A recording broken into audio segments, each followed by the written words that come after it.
This is Mama Thea of Asli Pure, and when I want to hear the story from the lion and the lioness, I listen to Lion Voice with Ras Kwasi Bonsu. Well, front to us, a son was born and a child was given. I want to ask you a question. Have you got your book? Haile Selassie's Ethiopia Volume 1, The Rise of the Priest Warrior King. I've read the book in its entirety, and I must say it's very inspirational, very informative, and very historical, right? Them call him Rastafari. When he was born, rain fall from sky. Them call him Rastafari. When he was grown in airplanes he fly. They call him Rastafari. Lion break the chain, weep not, don't cry. Them call him Rastafari. Read the Revelation chapter 5 verse 5. Then born near the city of Harar, the inspiration for Bob Marley's guitar. People crowd him like some big superstar. It no matter if England. And I would encourage those ayatas to really, seek your African beauty, your African pride. Mama Baby I said to I in Ethiopia the message that she wanted to give to the ayatas when I and I went to Shashamani in 2009. That message was cover your wool and wear your tall skirts. Yeah, it's a slippery slope. Yes. It's a slippery slope, and we live here in Babylon. This is the great whore. Yes. Like I like to say, that sits upon many waters, and we are in her, but we are not of her. And it doesn't mean kente cloth, ashoke, jacquard, every day, but tight jeans, that really it defiles the temple.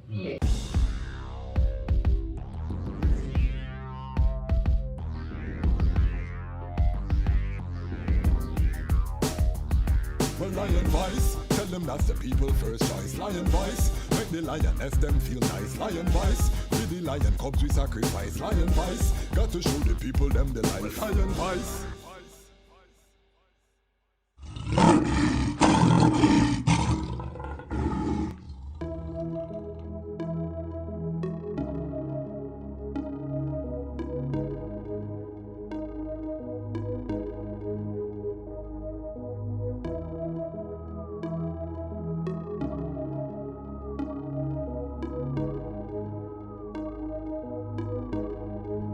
Summers on the track.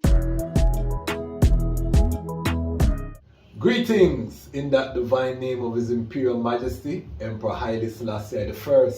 Glory and honor in the name of His chosen Queen, Empress Menen. My name is Kwasi Bonsu, aka Dejazmatch Kwasi, aka Ras Kwasi, aka the Reading Ras, aka the Panafrican Happy Man.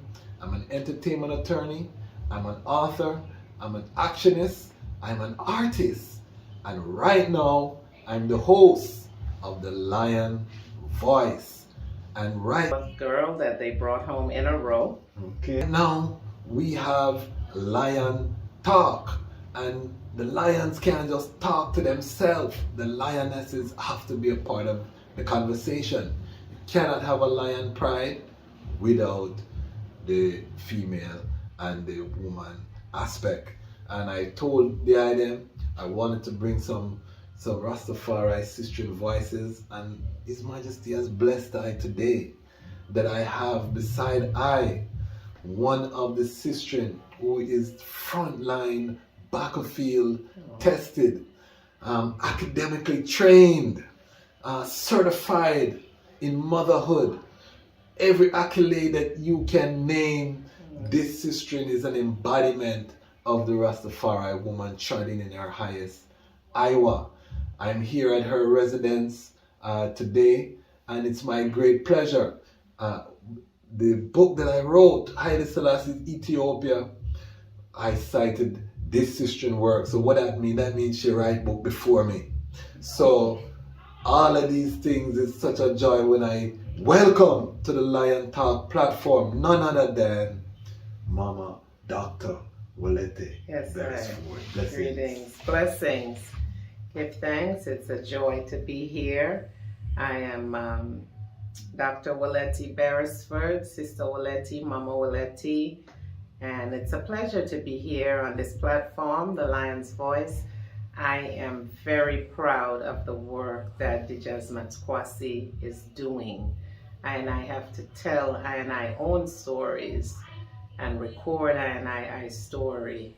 And, you know, that way there is no chance of our stories being told incorrectly. So give thanks for this platform and give thanks for hosting I. Yes, and what I want to do with the Lion Talk is again to tell a story. And there are a lot of young sistren who might sight up Rastafari and may think there's no path for I, you know. Yes. Other than the artists, the musicians, you know, you have a few Rastafari sistren who are musicians. You don't really hear from the Rastafari sistren. Yes.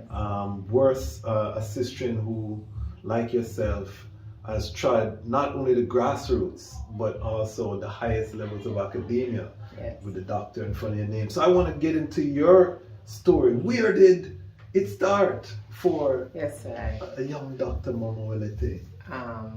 Okay, so the academic journey? No, just where my did journey start as a being, because I want to trace it so that ones don't feel intimidated as to where the eye is now, to know that the eye coming from humble beginnings. I am coming, yes, and I'm still in very humble beginnings, but I would have started on the island, the Twin Island Republic of Trinidad and Tobago. Okay.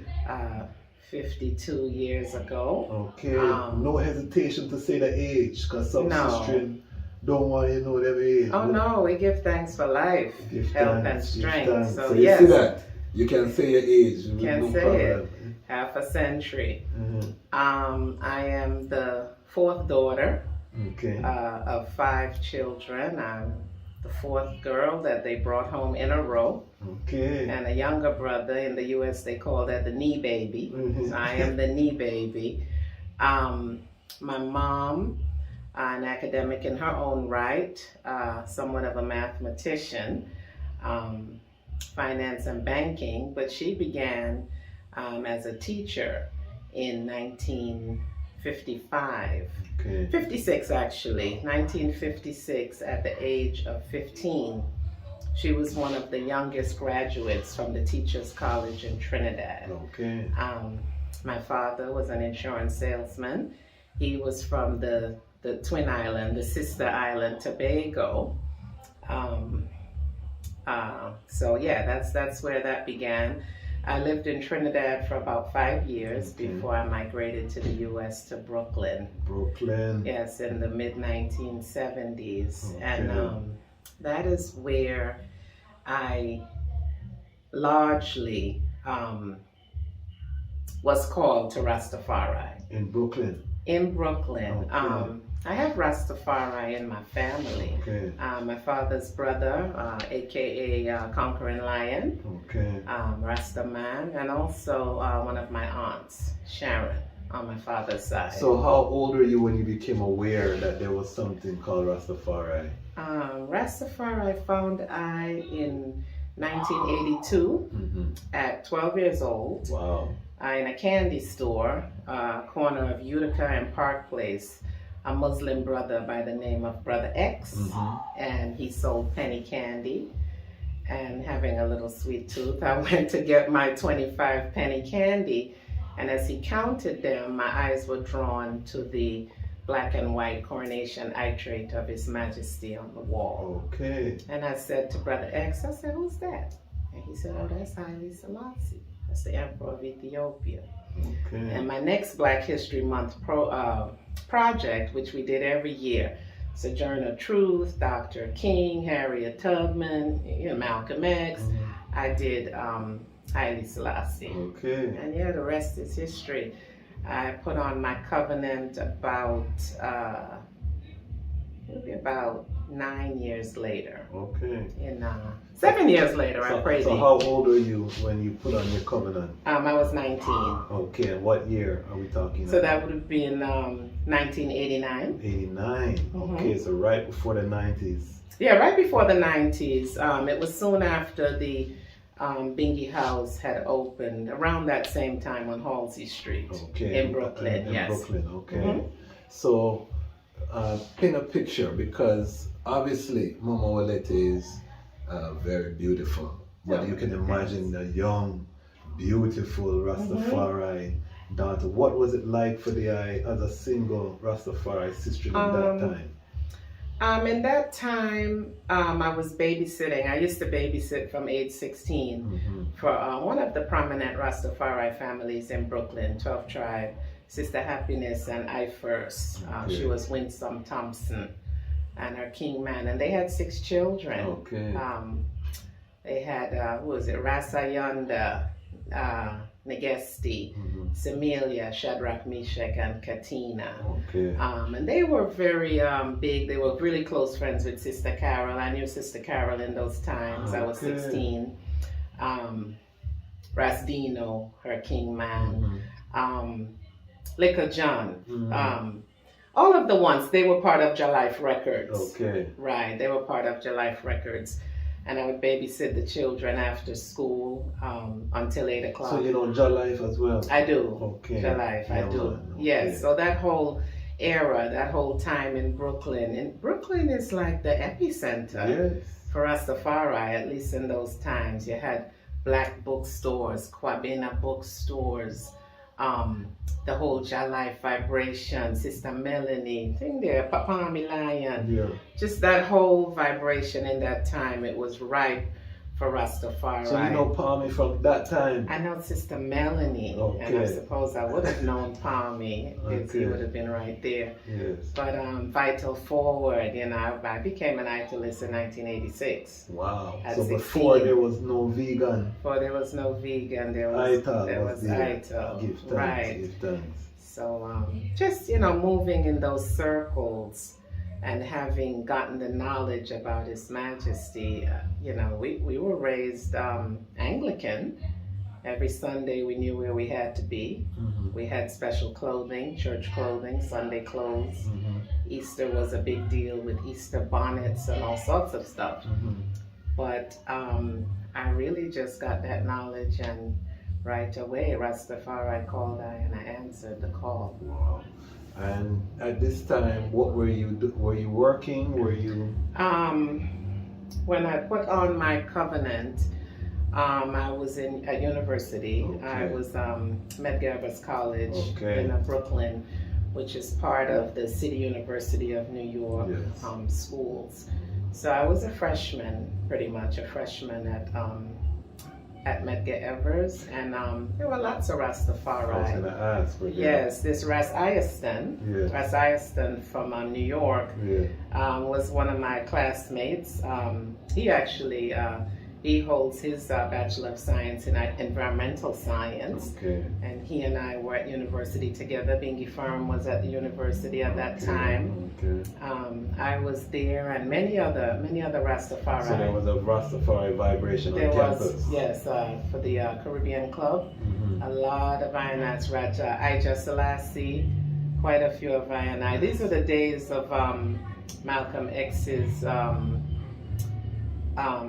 his queen, Dr. Betty Shabazz. Betty Shabazz was on campus during those during those times. Sister Bandele. Yes, it was just a mighty time. This is what year?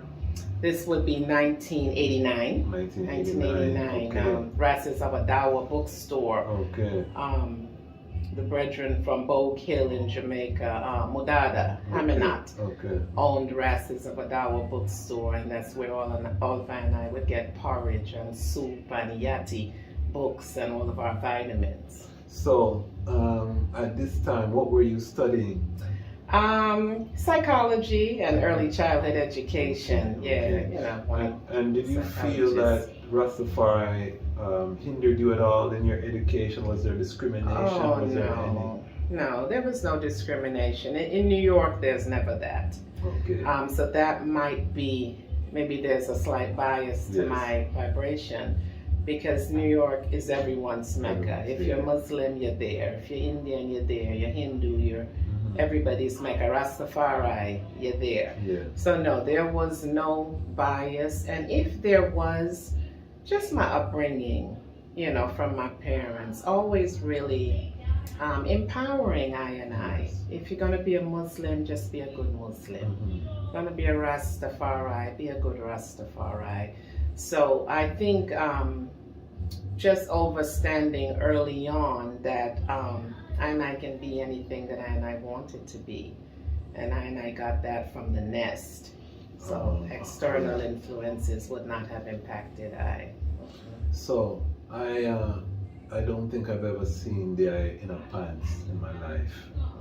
And that time, were you already dressing in this from way? about 1986, when I began to babysit for the Rastafari family. Then you changed your dress code. I changed my dress code, but you know, I come from a family of 5, so we didn't really have tons of, you know, different items. You know, it's five children in Brooklyn in those times.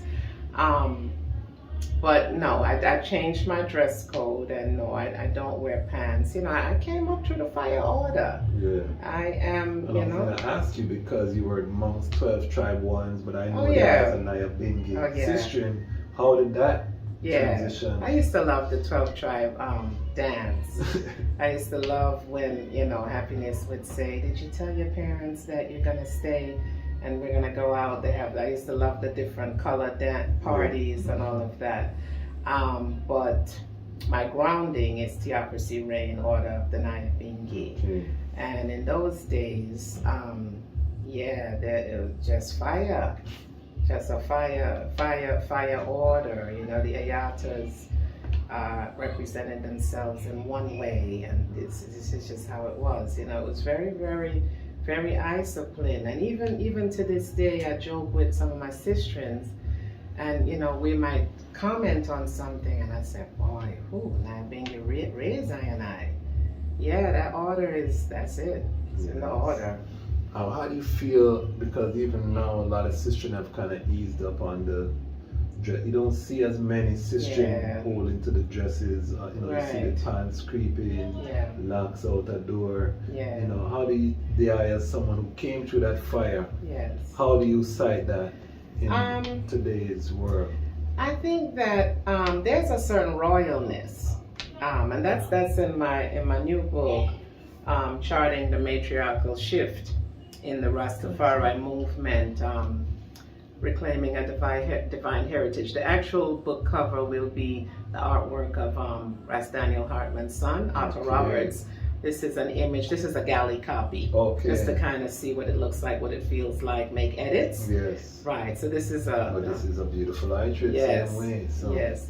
So in here, there's a little piece about that. I think that it's just a royalness. You know, it becomes our jewelry, it becomes our clothing. We don't go to the beauty shop, so we have to get pretty fabric. The fabric is the hairdo. You know, and then African clothes are so available now. You can get them everywhere, online, in the little corner shops.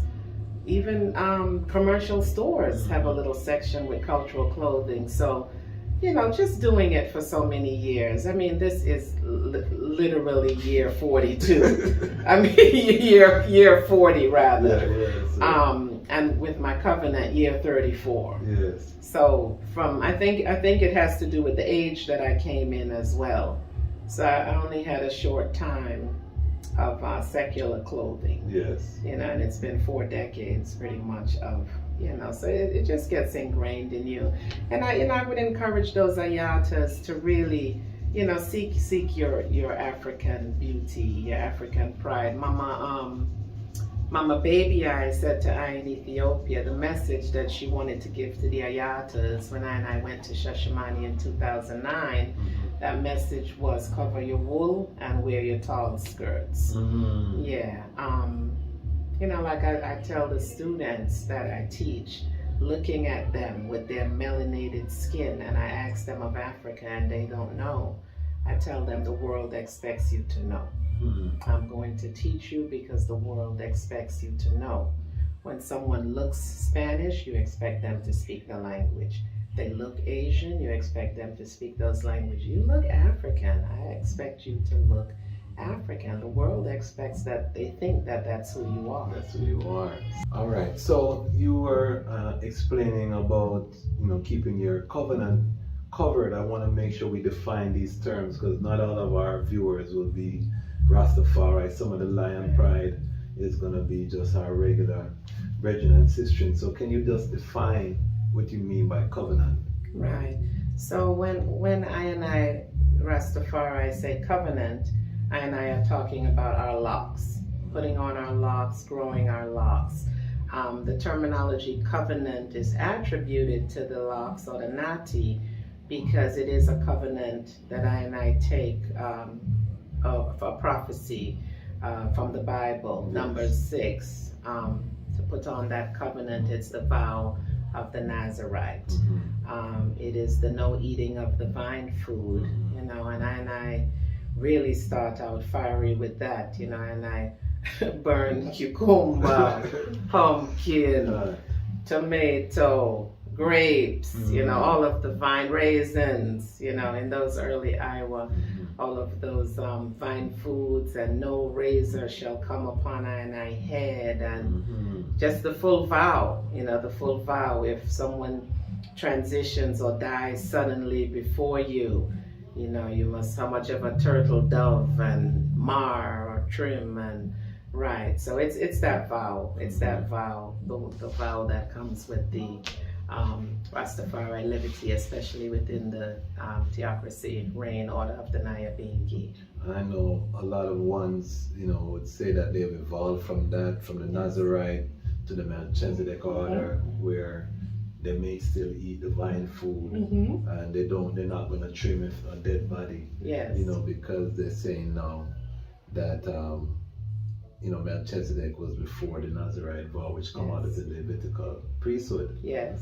And the Nazarite vow would tell you to trim after a certain amount of time and certain things. So, because I also, when I first came in, was under that order in terms of the vine food. We gave it up for a little while. Yes. But now, I do love tomato, cucumber, all of them things that we eat them. Yes. But I give thanks, and I think that speaks to the training that I received as a young sistren, and we were talking about the dress code, because many millennial Rastafari sistren, they go back and forth between the royal to, you might see them in a tight jeans pants, you might see them in, so are we in danger of losing our that royal identity? I don't think it's in danger. I think it's innate. It's in I, but I must call it does. And I know the physique of the woman, with her birthing hips and her beautiful self, and that beauty it's reserved for a king man. It's reserved for her own self and her own glory. Really is not just open and free to John public. So I think that the donning the I self in garb that really accentuates that beauty and makes it beautiful and glorious. I think that's the heights that I need to really explore as Rastafari women and as African women. And one of the things that I love is that when I went to Africa and you're moving through Ghana, a certain place, you can't even tell who's Rastafari or sistren from not, because you see that this is really our culture. Yes. So you will see women with their head wrapped, dressed just like they are with no locks.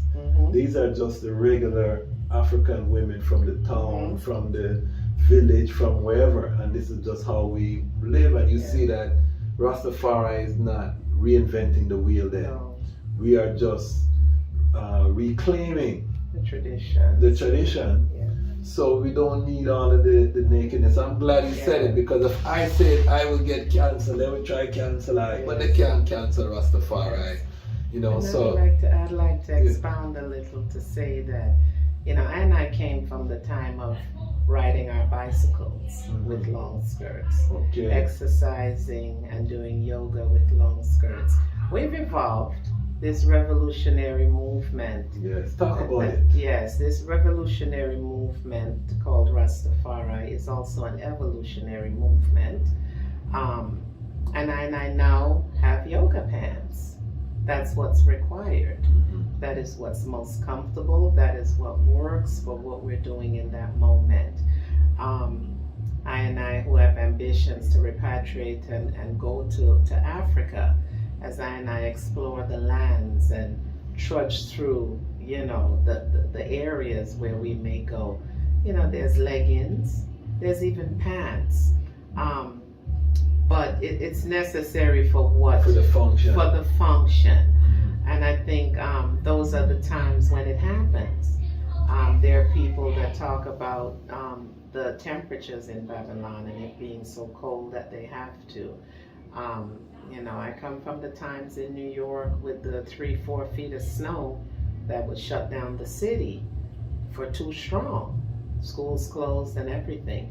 And you put your pants and your tights on and you put your little skirt over. Just never really letting yourself be without that which represents you fully. And that's part of your identity. The identity. And the brethren them have to be disciplined. When they see a sistren in their yoga pants, don't stare down the sistren them, Yeah. Have your discipline Yes. and know, time and place. Yes, because sir. I think a lot of us as brethren get into an indiscipline where you want to stare and some of the sistren overdo it still. I'm not gonna lie. Them overdo it, them have the pants. Turn it into something else. And they're tempting the brethren, but it's a balance on both sides. We have to, for the nation's sake, we have to encourage the sistren in their royal because they want to impress the brethren too. Yes. And a lot of the brethren will say, boy, they want the royal, but they're chasing the girls who are just another way. So it sends a mixed messaging.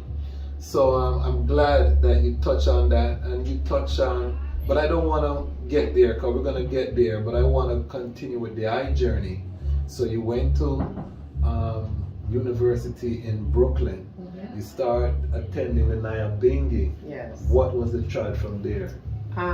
So attending the Nyahbingi is really opened up a whole new world for I. Like I said, I had been around Sister Happiness and I First and their Rasta family, Sister Carol and the reggae music. But going to the Nyahbingi house was really my calling. This was Halsey Street. Daughter Aini, yes. Sister Aini from the same region. And we'll make sure we get Sister Aini on this platform Yes. as well. Give me a little bit more volume too. Yes, Sister Aini. She actually owned that building, her and the brethren at the time, Suru, who's also in this area now too. That was their building, and the Nyahbingi house was in the lower level, in the basement of that building. And this is where, I really got the fullness of the liberty in that way. Really a strong grounding up. Isis chanted every sat-up. Yes. Every sat-up there were Isis, every celebration, and there were so many Rastafari families. Yes. Sister Makeda, Ras Baba too, and their beautiful children, Bingi Glen, Sister Yana and their beautiful children, Jabugs, Sister Primrose, and their beautiful children, 3 strong, big Rastafari families. Sister Ascala, 15 children. Wow. Ascala and the brethren, our king man whose name escapes I know, but they had 15 youth. So this is the Bingi house I came up in. Families. 7, 5, so that's 14 and 5, 19 and 15, 33 Rasta youth. Wow. With just 4 families. Wow. Yes, so this was the Bingi house that I came up in. Sam Brown, when they came over to the U.S., they visit, it's a slippery slope. Yes. It's a slippery slope, and we live here in Babylon, this is the great whore, Yes. like I like to say, that sits upon many waters. And we are in her, but we are not of her. And it doesn't mean, kente, cloth, ashoke, jacquard, every day. But tight jeans, you know, that really it defiles the temple. It did that Nyahbingi house. Ras Tafari. This is where I came to know Ras Tafari. And all of those ones. It was just very mighty. A very, very mighty and a highlight time to come into the movement. Give thanks. Now, the guy's profession is library sciences, you know, a doctor. How did that journey begin, you know, that took you into the world of books? Because we're going to talk about the books. Yes. Well, I've always loved reading. I was always very academic growing up. We all were. Our parents were. And, you know, that's just the household we grew up in. You had to do your homework. You had to bring good report cards. There was just an expectation for very high levels of greatness. You know, we were an immigrant family, and you know, when our paperwork was denied at some point, because four children needed to come and our dad, so five, Mommy wrote, she wrote to the president, and she said, if you allow my family to come, you know, she's guaranteeing that they're going to be productive members of, you know, your society. So this is the path that she had I on. I loved reading, I loved learning. I was a teacher for 1 year and then decided to follow my sister into the profession. She had been a librarian with New York Public Library, and that's where it all began, as a children's librarian trainee, and getting a full scholarship to Pratt Institute, to the School of Library and Information Science.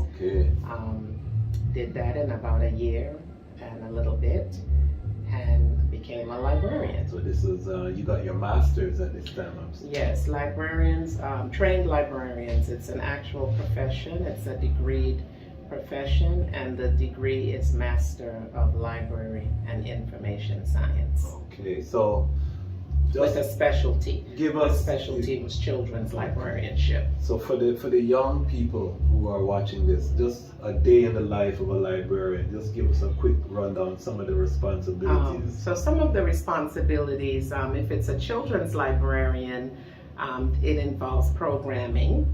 So there may be a story time session where you can do stories by reading an actual book, or if you have stories in a repertoire, then you can tell stories. And you know, in African tradition, I are griots. So you tell the stories of Anansi and all of that. There are lots of craft programs where you create things. Some of my workshops were tie-dye shirts and things that reflected who I am. So I took the librarianship and I spun it. Yeah, my story times were Anansi and other folk tales from the continent. My craft programs were things that represented I, because that's what I did well. There's professional development opportunities where you may learn web design, or you may go to a conference in another country. I've gone to conferences in Rio de Janeiro, Brazil, through the library, conferences throughout the Caribbean through the library. There would be collection development where you do gap analysis for your collection. You look for holes in the collection, meaning places where you don't have enough resources, where there's a dearth of information there, and those are the titles or the areas that you write down to purchase and to fill those gaps to make the collection wholesome. Lots of communication. You go out, you meet the public. You know, there may be challenges with people owing money for resources. Nowadays, everything just gets waived. You know, there's so much money out there. But in those days, people would negotiate the fine process. You know, we owe $20. We don't want our privileges revoked. What can you do for me? You negotiate, pay 10, we'll clean the other 10. You know, you get a fresh start. It was called a fresh start. So things like that, that's what librarians did. That's in the public library on the children's side. In the academic library, then you have lots more research. You know, that's usually graduate students or even undergrad. And they're coming in and they need research, they need references, they need sources, they want to know how to cite the sources. They don't want to just use Google or Wikipedia. They want print material or databases. So then you have to know that side of the research. Maybe copyright. Maybe they're writing a book. They want to know how, how does copyright work? How do we get an ISBN number? So it gets much more involved, and that's on the university level. University side. So take us into your first book. What was this book here? All right, so the first book, Guragi, as in the Guragi people of Ethiopia, the story of a Wollo princess, Yeshimabet Ali Abba Jifar, and Princess Yeshimabet, give her right title, is the mother of Haile Selassie I and the wife of Ras Makonnen. Crystal cover too. This is a new printing of it. Yes. The artwork is the same. This is the work of a Rastafari brethren in the Baltimore, Maryland area, Ras Tafari. And it represents image of Yeshimabet and her 9 children, of which Haile Selassie was the only child that survived. And her 10th child was why she transitioned from this realm.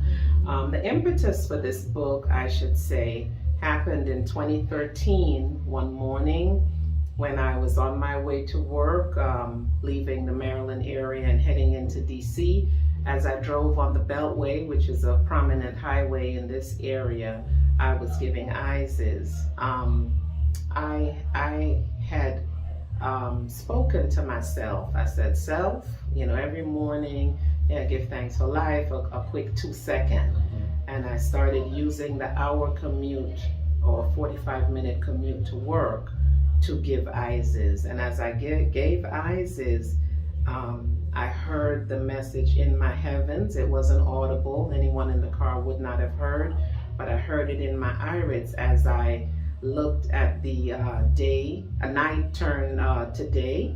It's around 6, a little after 6 in the morning, and I'm saying, wow, look at your mighty work. Look how you can see the sun coming up on the horizon. And all of a sudden I repeat, you want me to write a book about your mother? And I said, okay. And this was in 2013. I wrote this in 2019, so it took about 6 years for I to answer it. The research for this book took I to from Addis Ababa on the small plane to Kombolcha Airport, and then on the Bachat to another hour to Desi, and from Desi 3.5 hours to the Wollo region, which is the region of Yeshimabet Ali Abba Jifar. And in this book, I document as much as I was able to find on her. Her kindness, her beauty, how much she was really loved by Ras Makonnen and adored by Ras Makonnen, and her history. And she comes from part Guragi and part Amhara. So continue about the book. Yes, so Princess Yeshimabet, she actually grew in the household of royalty. Yes. Her mother, whose name escapes me, but it's in here definitely, please forgive my 52-year-old brain. But her mother was the wife of Ras Darge. Ras Darge was the son of Haile Selassie. And Ras Darge is also the brother of Tananawur, Haile Selassie, who is Ras Makonnen's mother.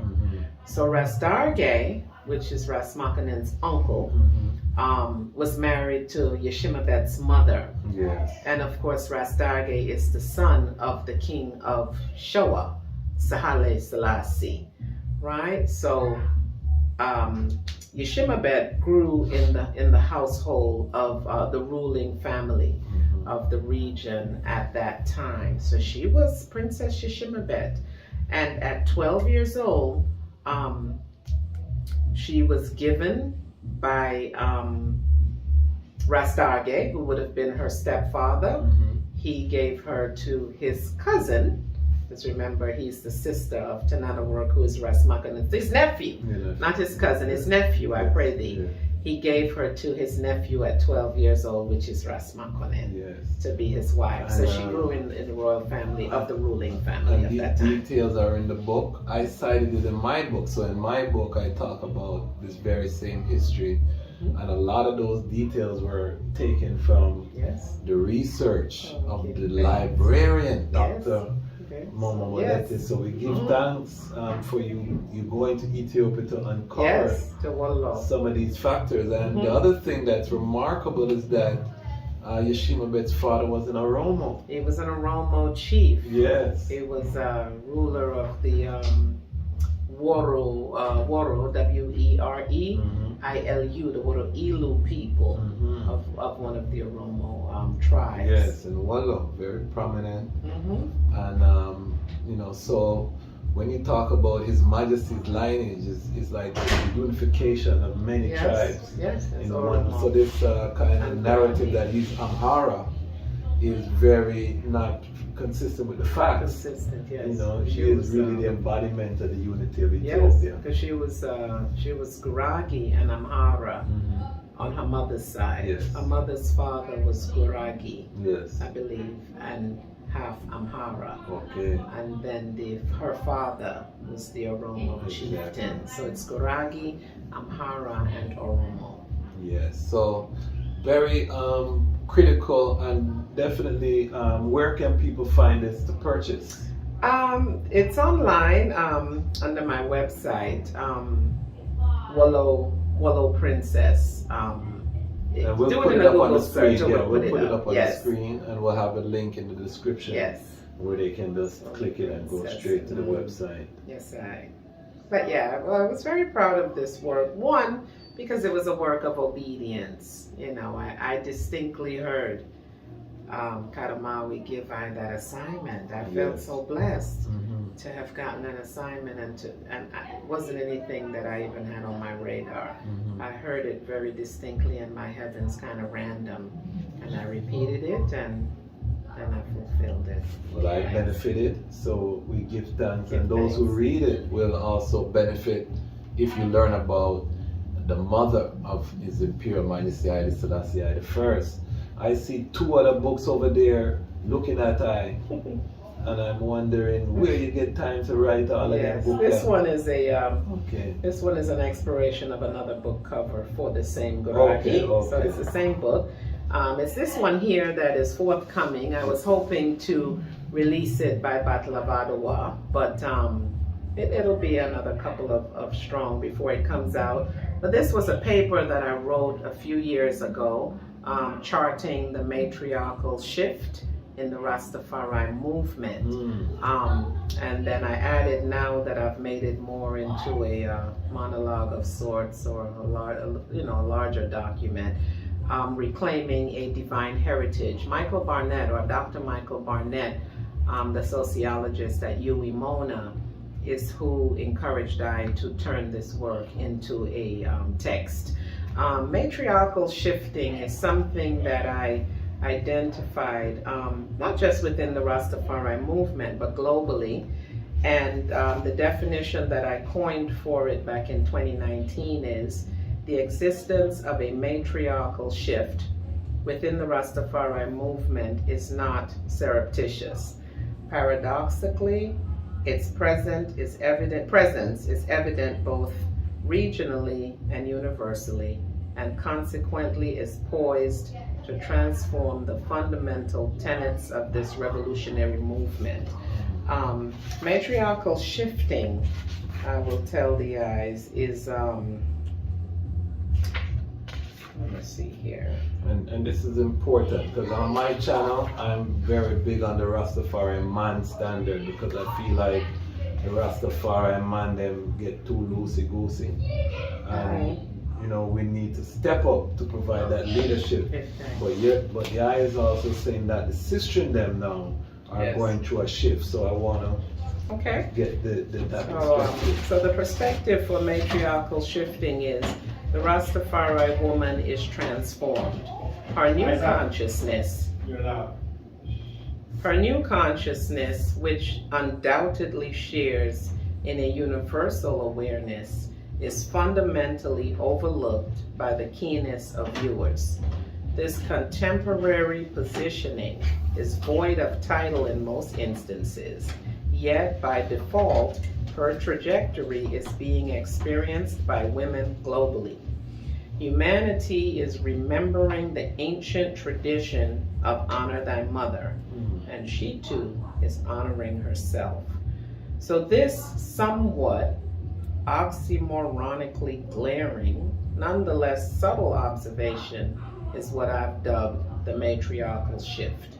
It summarizes a noted alteration in gender roles as presented within contemporary societal norms when juxtaposed with ancient Kushite kinship. So it really, it just really looks at what society says women are in contemporary terms. And it's not specifically, this book documents the journey of the Rastafari woman and her shifting, but there's a global shifting. I mean, in the United States, there's Kamala Harris as a VP. So that's a sign of shifting.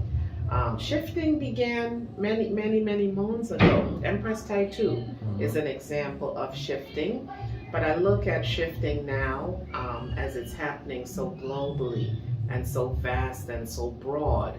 We're just seeing women, elevating and rising in their divinity in all of these different roles, and it can't even really be stayed.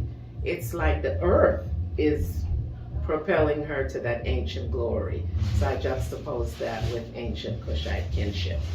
Okay, Yes. so go a little bit deeper because I don't know much about ancient Kushite kinship. Okay.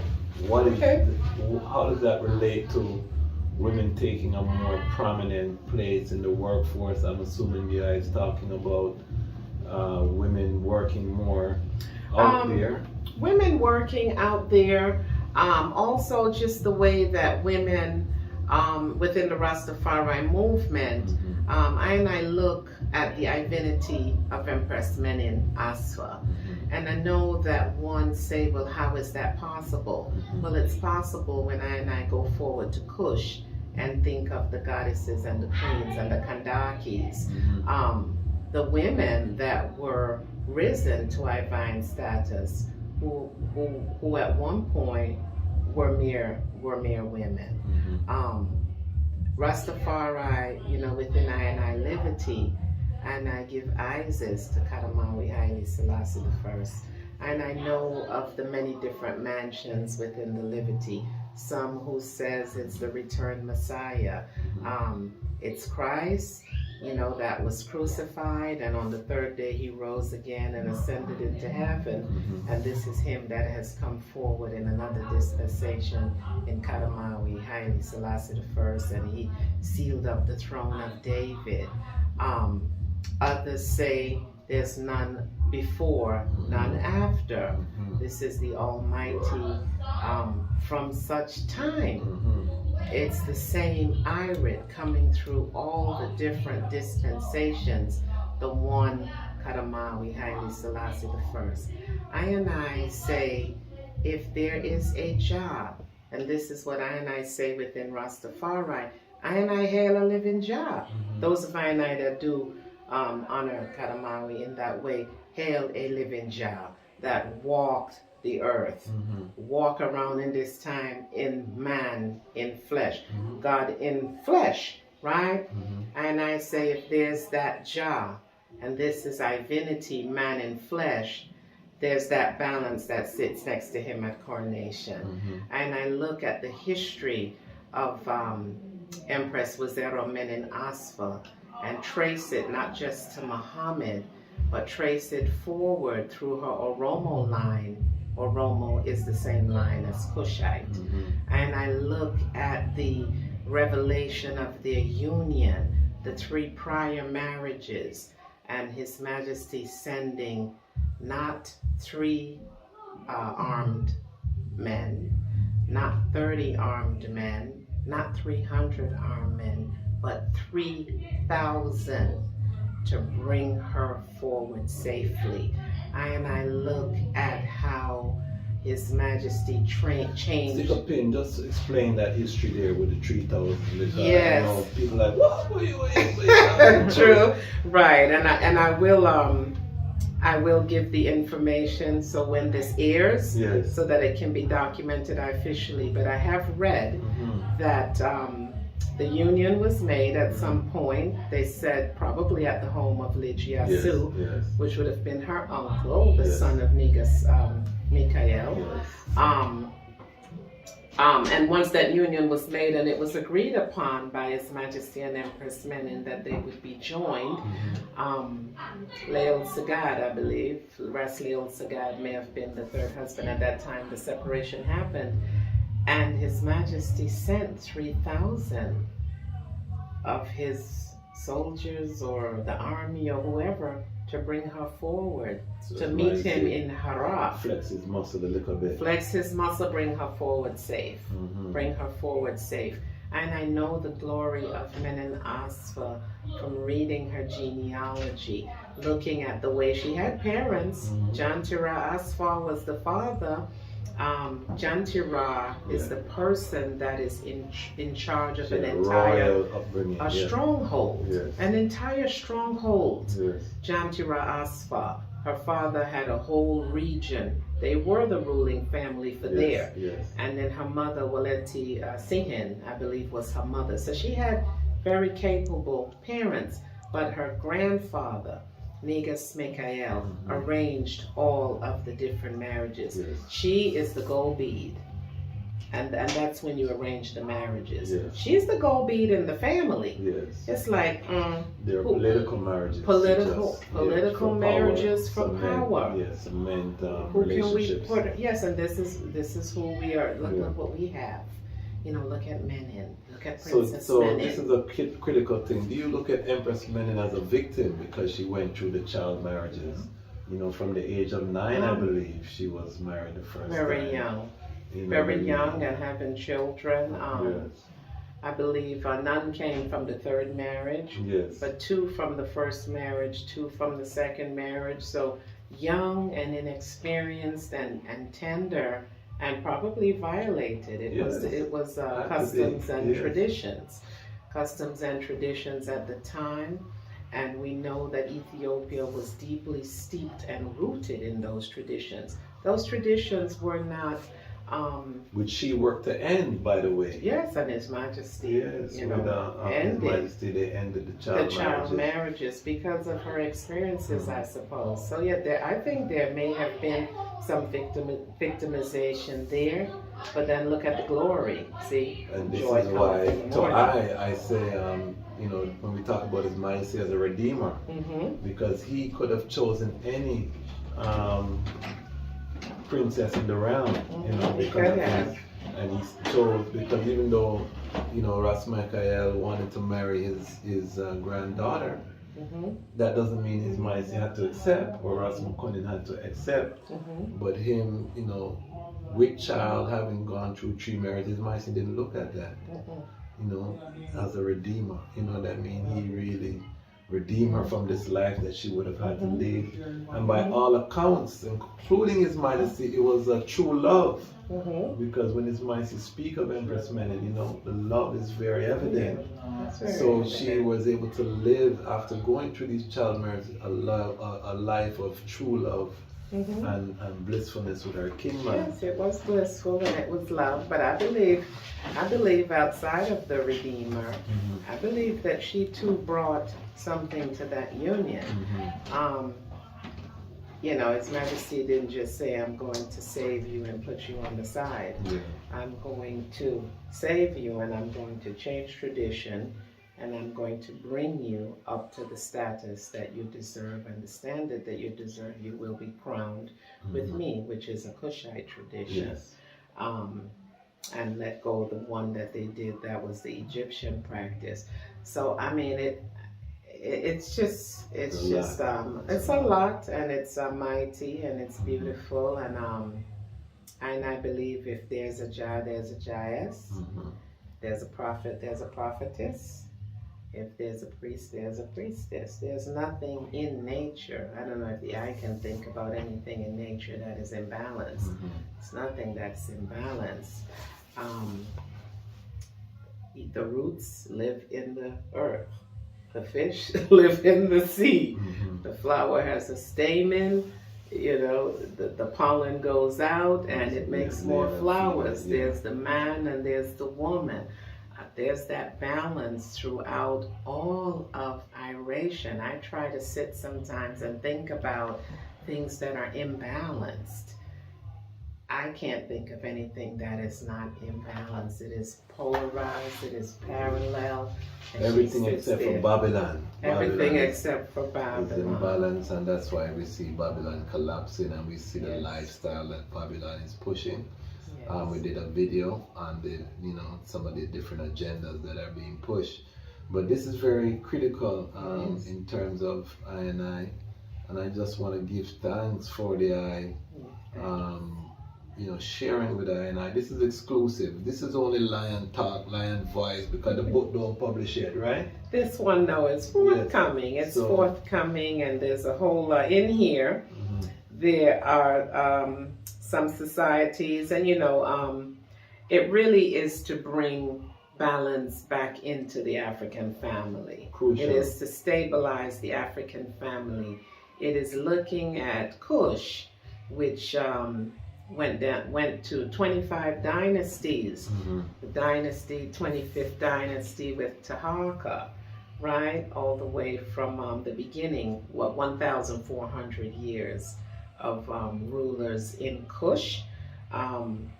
In here, there are the matriarchal tribes in Africa, the Bajago people of Guinea-Bissau, the Nubias, the Seras. And I also have signs of matriarchal shifting. There's Mama Faya with the Nyahbingi tabernacle, though Papa Faya is there as well. And I know Mama Faya is on the battlefield for many, many years doing that work. Also in here, there is the Sick Be Nourished project.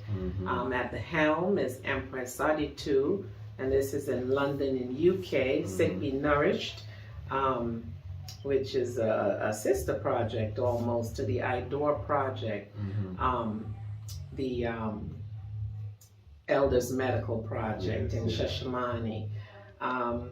I have a little bit on my own leadership in IDOR as the first woman president in IDOR. There's a little bit there. That's a sign of shifting. Chairperson, yes. I have Rastafari woman as living sanctuaries. One can say some of it is really stretching, but I have in here Blue Fire, Rasta's Jazanai's work, the Ascension of Jayas, and also Roaring Lionesses, Rastafari Woman's Journey of Self-Liberation. I have in here Ma Ashanti. I have Mama Baby I. There's Ma Ashanti now gone on to another realm. And my ancestor. She's in here in the early Iowa, coming out of her professional career, right? And answering the call of Rastafari and being that beautiful spirited voice, chanting Isis. I have Nana Farika Barhani. And in here, I have her entire bio, her work in journalism, her Pan-African work, her work with poetry, and I matriarch who lives here in this region with I and I. Baby I. Mama Baby I is in there. Empress of Zion. Empress of Zion. Early signs of shifting. Queen Mother Moses, Sister June, and those Ayatas in that early time. I have Babetta Christian, our brethren who's now an ancestor as well, Santa Fox, from the Church of Haile Selassie I in Brooklyn. And in here, I document the Daughters of Zion which would be a woman's group within that church. And they're saying today the daughters of Zion need to take an active part in the development of the Rastafarian community. We should follow the footsteps of our women, like the Queen of Sheba and Empress Menen, Asfa and Sarah. Our children need an example to follow. Let us be that example for them and the future generation of daughters to come. And this is the Church of Haile Selassie, the Daughters of Zion, and that was 1994. Okay. Yeah, that church on Gates Avenue in Brooklyn. So this is something that's been happening for some time. For a long time, the shifting, yes. But so sometimes you see changes, right? So you can say, oh, but that was happening then, and it was happening then, but it was one. It was the Church of Haile Selassie. It was Sister Ascala and her king man with the Jahog books. Yes. And that was one. And then you have Anana Faraika. All of those Ayatas. We have Mama Faya born into Rastafari, maybe 70 years, right? The daughter of David Wolf, niece of Ras Solomon, Papa Salah Wolf. So there's one. But when I say the shift, it's like you go to Jamaica, and this is happening. You're in Trinidad and this is happening. Just daughters just everywhere, women everywhere, all sorts of things. Let me that's ask why I this point controversial question. Are the daughters rising, or are the brethren just not doing what them to do? It's a little bit of both. It's a little bit of both. I think that there is a lackadaisical and a relaxed energy. The mamas are so strong. Well, I think the women don't have a choice. If you have a baby to take care of, you have children to. Yes. You don't have the luxury. You don't have the luxury of not being on strong. top of things. And I think a lot of our brethren, they're juggling multiple families too, and they're not as sharp in terms of the nation building that needs to happen. But that being said, I see brethren, rising, and this is why, part of why I even started this channel is because the brethren who are doing the works, most of I historically have been very quiet. You were just quiet doing the work, and we don't talk in the public, which humility don't serve us, because then that story is not going out there, and then you're only seeing the artists who are, Hennessy and them do something where it don't make no sense to Rastafari. They're not seeing the family man. I'm gonna have to big up my brethren Ras Beckham, who is here, Mama Wolete Kingman, who is also an artist, but taking care of his family and dealing with family life. So there are brethren who are doing works, and I think a lot of time we don't highlight those brethren. So this is why I really create this platform as well. Because those brethren have to link up with the sistren who are doing the work, and we have to put this, because as you say, there has to be the balance. We can't do it. The sistren them can't do it by themselves, the brethren them can't do it by themselves. So we have to come together and weed out the talkers and the ones who are not, because we spend a lot of time talking or worrying about what ones are not doing. Right. And I think that with IDOR, and we're gonna have to cut this interview short because there's no inter-reasoning in Mount Zion. I don't touch on IDOR works.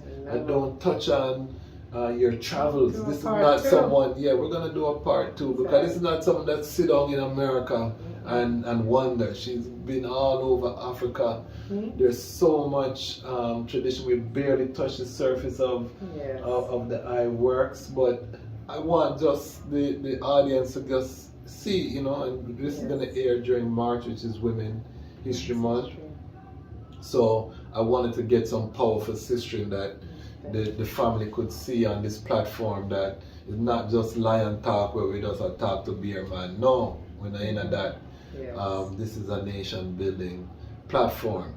So, as we seal, I just want to first big up the Lion Pride, Patreon Pride, who have been supporting the platform. I want to big up all of the people who subscribe to the YouTube channel. If you subscribe, you're part of the Lion Pride. Thank you. Big up. We're going to take this, to thousands and tens of thousands of people, because Rastafari, we need our own platform. We don't want to have to go and check our next man to get out our messaging. YouTube is the #2 search engine in the world, and so we want to make sure that we're on the platform being represented. When people are searching for Rastafari woman, they can see the representation of one's light, the I, who historically you probably wouldn't be on many platforms because you're not doing radio, promo and all of these things. You're not on a stage, but you're frontline as any Rastafari sistren that I know in the chart. So final words, what are your songs? What do you want to share, particularly with the young sistren coming up? Talk to a young sister that is just graduating from college and she sight up His Majesty. She go in a store and see the picture on the wall, and she's, you know, what would you tell this young sister? And then some final words. I would tell her to remain focused, chart the journey, chart the path, and you know, be steady on the straight and narrow. Know that you can be anything you want to be. You know, we know that Babylon is the mark of the beast. You know, this is where many of I make our living. But know that I are just passing through. You know, this world is not I own, and you're really here to get the resources, benefit from what is being offered. You know, bring forward your strengths. Whatever you learn in the university, bring it forward to your community.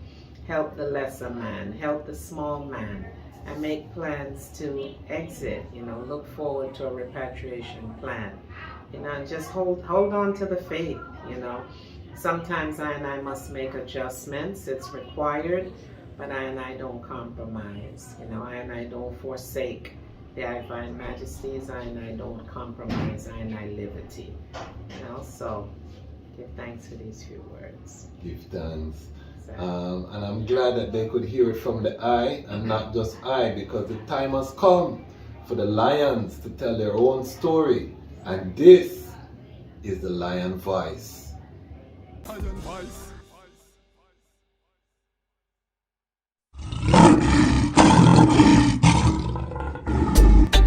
Yeah, Rastafari, Empress Selassie the First.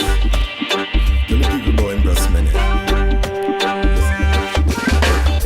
Well, even if the stars they fall and the moon turn into blood, but to the coming war we stand tall. I will shower you with my love, and even when the people start ball, cause they see the city streets them flood. But when the hurricane blow down their wall, I'll be by your side and me now but think I found the love of a lifetime. I love you every day or the night time. Almighty, I made your light shine, and unto I, your love was a lifeline. Think I found the love of a lifetime. I love you every day or the night time. Almighty, I made your light shine, and unto I, that light was a lifeline. It seems like the world is upside down. I will never hide, I'd rather stand my ground. Lion of Judah blessed with the triple crown.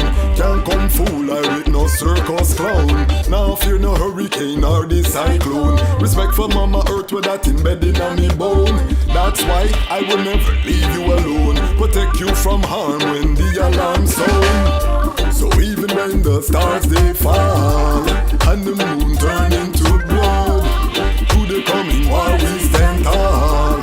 I will shower you with my love, and even when the people start ball, when they see their city streets them flood, when the hurricane blow down our wall, I'll be by your side and me not budge. Think I found the love of a lifetime. I love you every day or the night time. The Almighty, I made your light shine.